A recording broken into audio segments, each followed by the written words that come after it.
Every once in a while, we receive a request from a client to have a difficult conversation with their employee, usually in the form of a performance improvement plan or a write-up. And we have to say no to these requests, but here's why.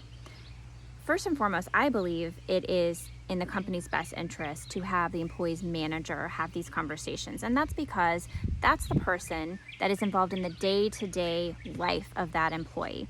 And when someone other than the person's manager delivers this kind of news, if you think about it from the employee's perspective, who is this person to comment on my performance? Even if the manager's in the room, even if the manager's on the phone, why couldn't my manager have that conversation with me? Why couldn't they look me in the eyes and deliver this type of news? Okay, so they lose respect for you and your company. But even more important, I truly believe that one of the best skills that your leadership team can possess is getting comfortable with uncomfortable conversations, getting comfortable in uncomfortable situations.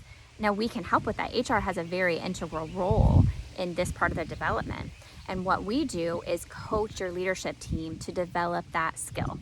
It's a practice, right? I don't think anyone ever gets really good at it, because if you love delivering this kind of news, you're probably in the wrong line of work.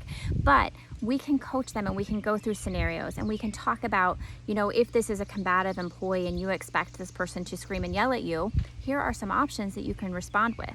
We can talk about scenarios that may involve a witness. We can talk about, do you need to have the police involved?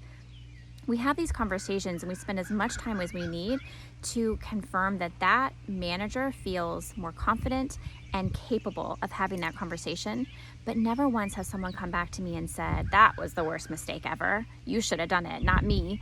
They always come back and say, I'm so glad I did it. I feel so much more confident. It went way better than expected. And it was a great result.